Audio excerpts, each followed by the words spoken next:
varios automóviles con grupos de agitadores armados llegan desde el conurbano hasta la capital federal. El vicepresidente Enrique Martínez se desempeña desde hace 24 horas como presidente provisional en reemplazo de Hipólito Yrigoyen, debilitado física y políticamente. El general José Félix Uriburu, vestido de civil, sale tranquilamente de su casa en Barrio Norte con destino al Colegio Militar de San Martín. Junto a él, varios colaboradores discuten los pasos a seguir. Los generales Uriburu y Agustín P. Justo ingresan a la Casa de Gobierno y obligan al vicepresidente Martínez a firmar la renuncia. 40 minutos más tarde, los militares alcanzan sus objetivos: derrocar al gobierno radical, terminar con el ciclo de Hipólito Yrigoyen y asumir el poder, dando el primer golpe de Estado de la historia argentina.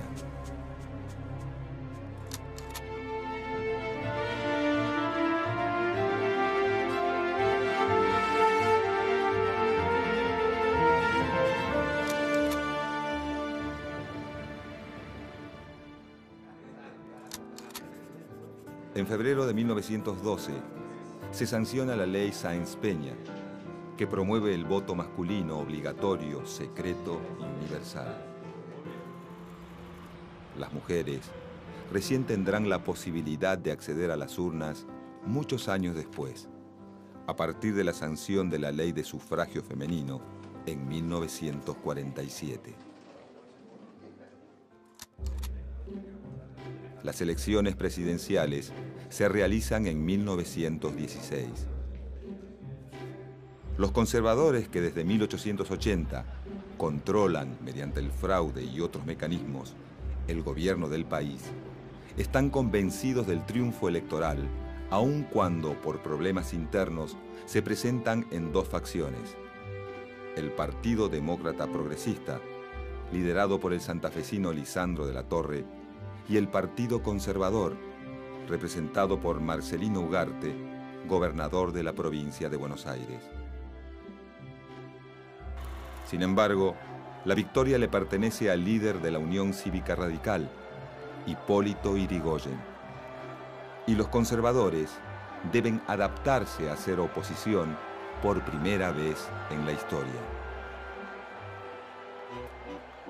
Durante la primera presidencia de Yrigoyen, el radicalismo se propone como una fuerza moral que tiene la misión histórica de construir la nación.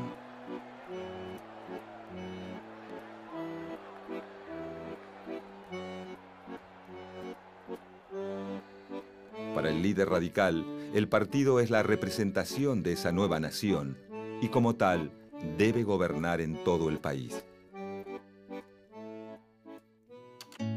Con las intervenciones federales, el radicalismo pretende darle a las provincias la posibilidad de votar a sus propios gobernantes, aunque a partir de la ley Sáenz-Peña, algunas ya lo han hecho.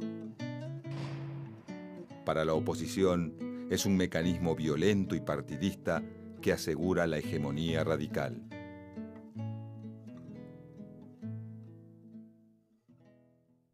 Al finalizar el primer gobierno de Yrigoyen, todas las provincias, salvo Santa Fe, han sido intervenidas, y algunas, como San Juan y Mendoza, hasta 3 veces. Estas intervenciones federales, con fines políticos, no tienen diferencia con las realizadas por los gobiernos conservadores, como tampoco hay diferencias en el control de la burocracia estatal. Sin embargo, el radicalismo se distingue desde sus comienzos en la llamada cuestión social. Si bien Yrigoyen se acerca a los trabajadores, recibe a los sindicalistas, media en los conflictos y decide en favor de los obreros en varias ocasiones, cuando las huelgas están dirigidas por anarquistas o son demasiado amplias, la respuesta gubernamental es la represión.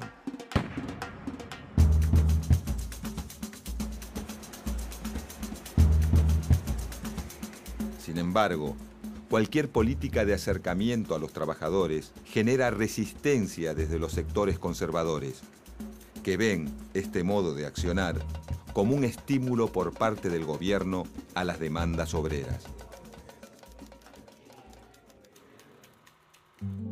Los conservadores, que han quedado en la oposición, aseguran además que el radicalismo se perpetúa en el poder a merced de los empleados públicos convertidos en verdaderas máquinas electorales, y acusan de ineficaz al gobierno de Irigoyen por darle mayor importancia a la lealtad política que a la capacidad para acceder a los puestos en la administración pública.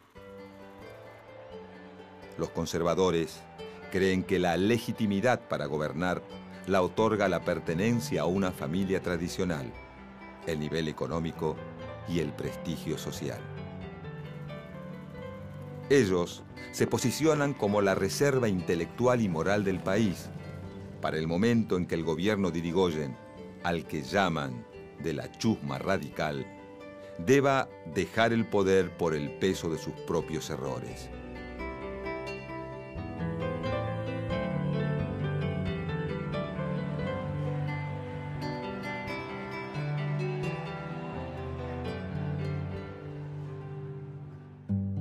Por su parte, el presidente Hipólito Yrigoyen muestra desprecio hacia el Congreso dominado por la oposición. Durante la primera administración radical se elaboran pocas leyes y la gran mayoría son rechazadas o no tratadas en las cámaras.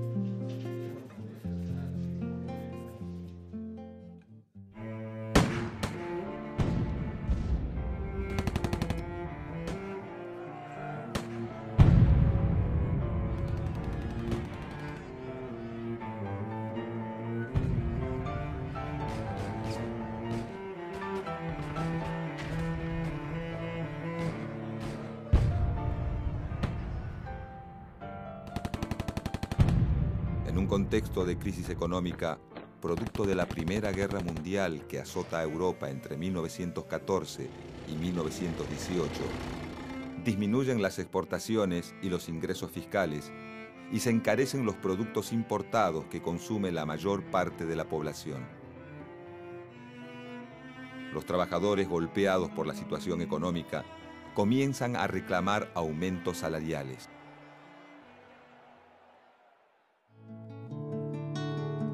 Para fines de 1917, estalla en Córdoba el movimiento de reforma universitaria.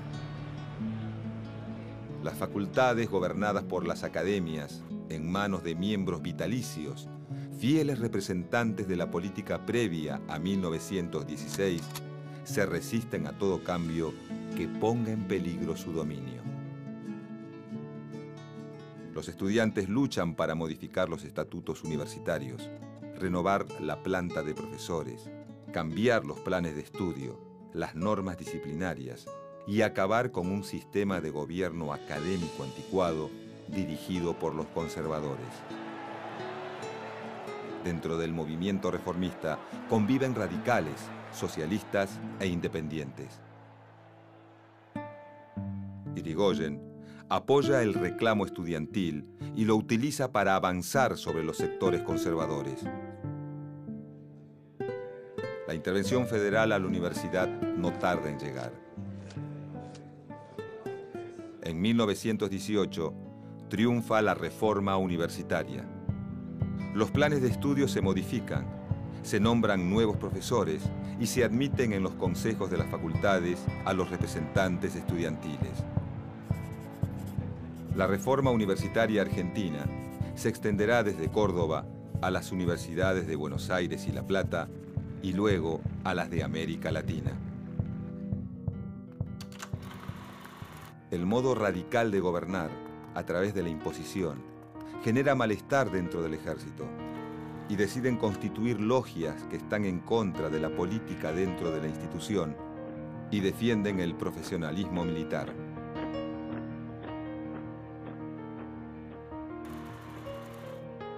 Las fuertes presiones internas y las revoluciones rusa y mexicana provocan pavor entre los sectores conservadores.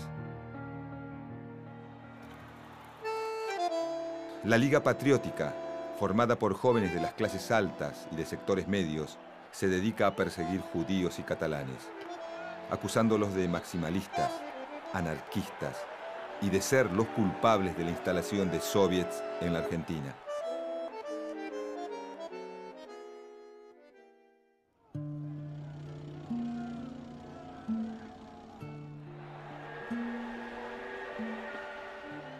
En el final de la Primera Guerra Mundial, al restablecerse las importaciones, muchas empresas se ven obligadas a cerrar o a disminuir su personal, generando desempleo y gran descontento en la clase trabajadora.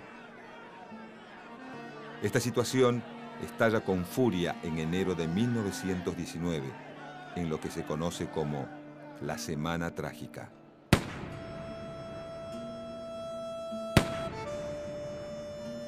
El ejército y la Liga Patriótica reprimen salvajemente y el reclamo deja un desenlace sangriento para los obreros. Es tan solo el comienzo. Entre 1921 y 1922, los trabajadores de la lana en la Patagonia van a la huelga. La situación de los arrieros, ovejeros y peones de estancia es penosa.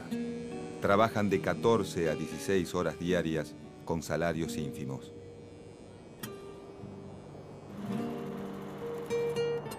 Ante un intento de mediación oficial fallido, Irigoyen envía al ejército a terminar con el levantamiento.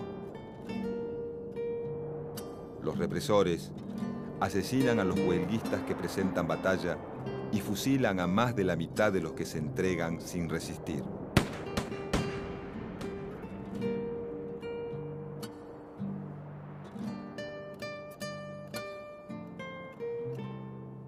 Aunque en los diarios anarquistas se extiende una sentencia condenatoria, en el resto del país nadie alza la voz.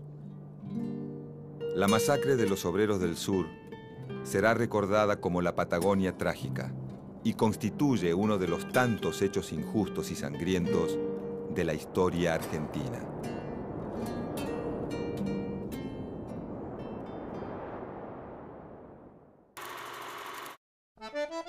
Para la sucesión presidencial de 1922, el radicalismo postula a Marcelo Torcuato de Alvear.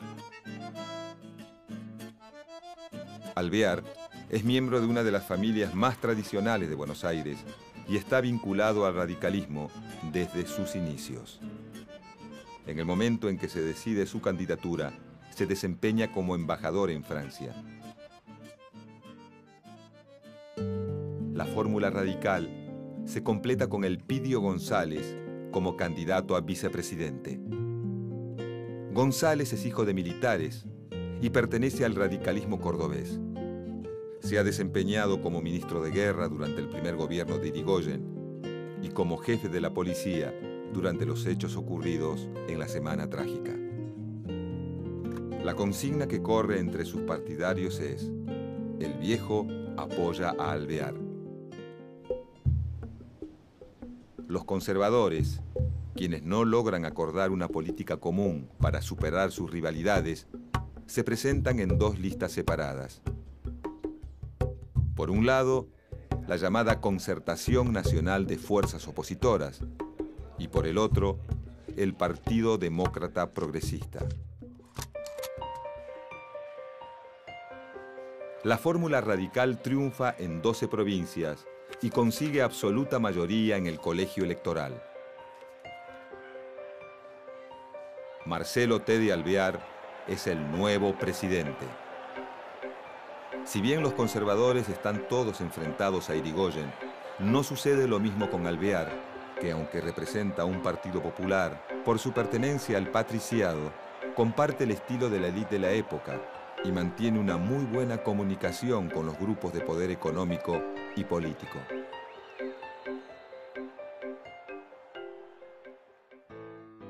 Como presidente, Marcelo T. de Alvear busca disminuir el déficit fiscal y el gasto público incrementado bajo la presidencia de Irigoyen.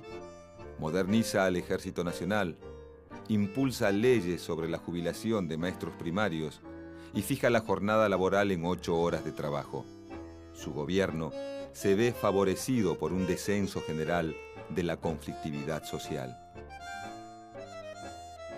El nuevo presidente se mantiene independiente de la voluntad y del estilo político del viejo caudillo radical y realiza muy pocas intervenciones federales.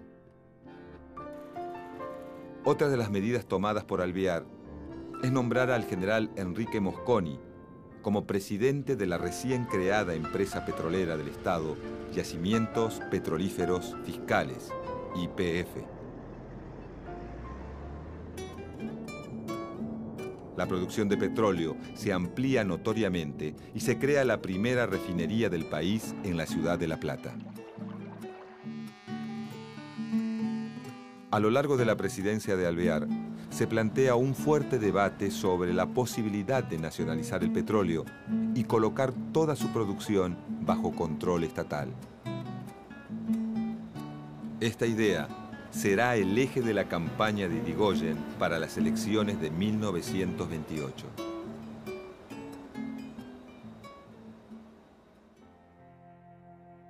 En el Congreso, durante la presidencia de Alvear, el radicalismo está dividido.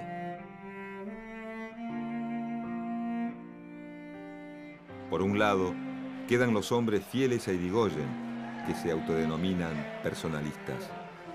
Y por otro, las facciones disidentes del partido llamadas antipersonalistas. Ya a comienzos de 1927, la contienda electoral queda planteada, con Irigoyen o contra Irigoyen.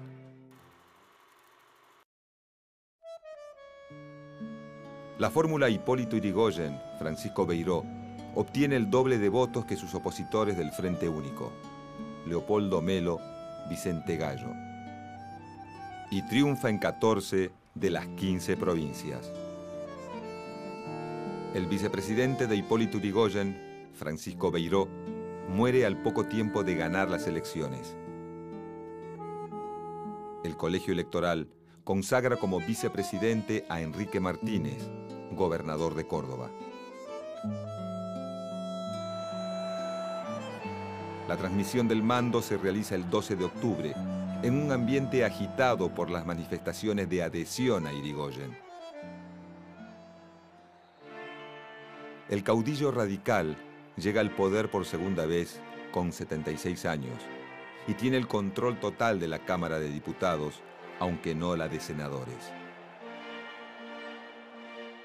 Los mecanismos que utiliza son idénticos a los de su primera presidencia: reparto de cargos públicos e intervención federal para lograr mayoría en el Senado. Desde la presidencia, Irigoyen retoma la idea de la nacionalización del petróleo, que se discute entre la opinión pública desde la fundación de YPF. Controlar la explotación petrolera sirve para aumentar los ingresos del Estado y poder continuar con la política de reparto de cargos públicos.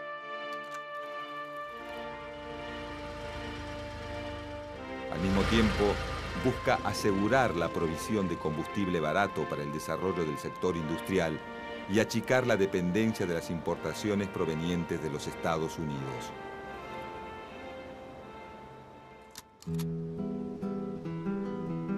En 1926, ante la propagación de la aftosa, los Estados Unidos prohíben la exportación de carnes.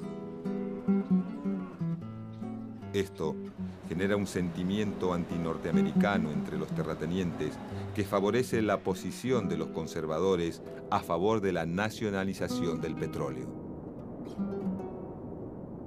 El apoyo se extiende a la mayoría del ejército, que predica un modelo de país autónomo, a los terratenientes, afectados por el control del negocio de los frigoríficos por parte de los norteamericanos, y a una parte de la población que ve a Estados Unidos como una importante representación del imperialismo con una extensa historia de intervencionismo en América Latina.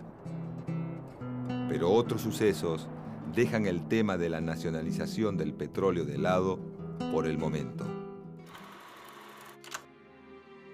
La crisis económica de 1929 iniciada en Estados Unidos, afecta a la economía nacional y el proceso inflacionario socava el apoyo a Irigoyen de los sectores medios y populares urbanos. La oposición política se vuelve dura en el rechazo al uso de la intervención federal como herramienta política. Los problemas se acumulan a la espera de que Irigoyen les dé una solución, ya que el líder radical insiste en estar al tanto de todo. Y entre denuncias de corrupción, renuncias masivas de miembros del gobierno y la creciente incapacidad física de Hipólito Yrigoyen, la situación política se deteriora día a día. Para mediados de agosto de 1930, el clima político está enrarecido. Hay represión policial contra la oposición y también acciones civiles contra comités radicales y marchas de irigoyenistas. Los principales líderes de la oposición piden la renuncia de Irigoyen y lo hacen responsable de lo que suceda si no acepta. Ministros y militares dejan solo a Irigoyen. El 1 de septiembre se anuncia que el presidente está enfermo.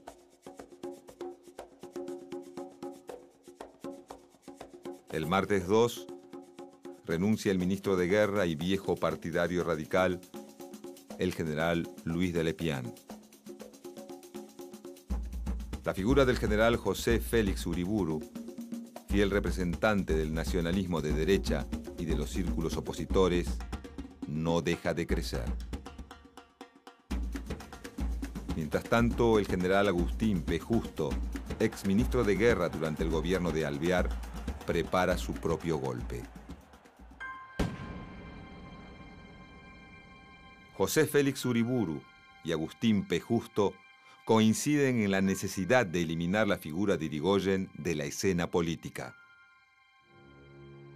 Mientras Uriburu planea abolir los partidos políticos e instaurar un Estado fuerte que transforme la política y la sociedad, Agustín P. Justo sueña con un corto gobierno de facto que llame rápidamente a elecciones y permita la vuelta a un período regido por los conservadores.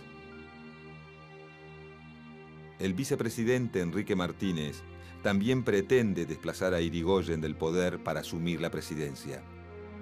Las traiciones dentro del seno del gobierno facilitan el estallido del golpe.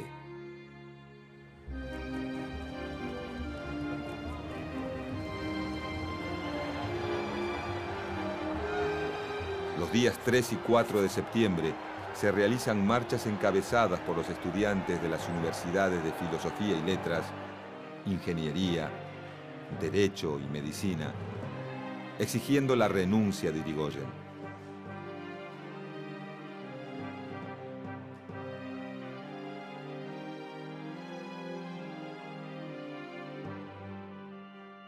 En Plaza de Mayo, a las puertas de la Casa de Gobierno, se produce un tiroteo en el que mueren un policía y un estudiante. El 5 de septiembre, Enrique Martínez se hace cargo de la presidencia ante el mal estado de salud del presidente. A la madrugada siguiente, Uriburu se dirige al colegio militar y lo subleva sin encontrar oposición. Desde allí, comienza su marcha con apenas 1 millar de cadetes y civiles que lo acompañan. Un grupo de aviones llega desde el Palomar y arroja volantes sobre la ciudad.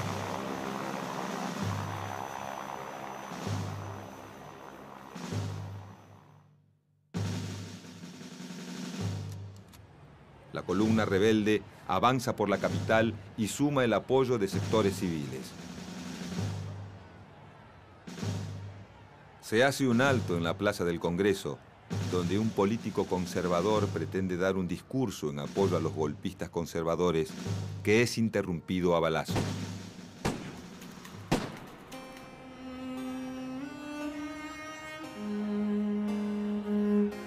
Los insurrectos piensan que los disparos provienen de diputados irigoyenistas y y deciden abrir fuego nutrido contra el recinto.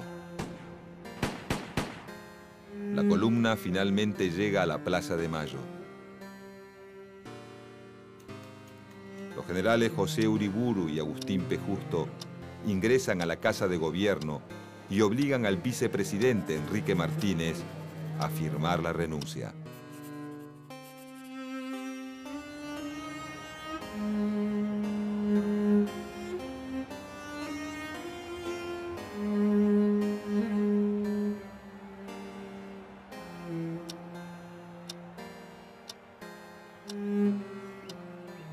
Es el día 6 de septiembre de 1930 y se produce el primer golpe militar de la historia argentina. Respondiendo al clamor del pueblo y con el patriótico apoyo del Ejército y de la Armada, hemos asumido el gobierno de la nación. Las Fuerzas Armadas, con el apoyo moral de la masa de la opinión, después de haber liberado a la nación de la ignominia, ocupa de nuevo su lugar sin ambiciones de predominio. Tratará el gobierno provisorio de respetar todas las libertades, pero reprimirá sin contemplación cualquier intento que tenga por fin estimular, insinuar o incitar a la regresión. Hipólito Yrigoyen, aún enfermo, se dirige a la ciudad de La Plata, desde donde intenta articular la resistencia, pero los jefes militares le informan que también se han plegado a la insurrección. Yrigoyen se entrega y queda detenido en el 7º cuartel de infantería de La Plata.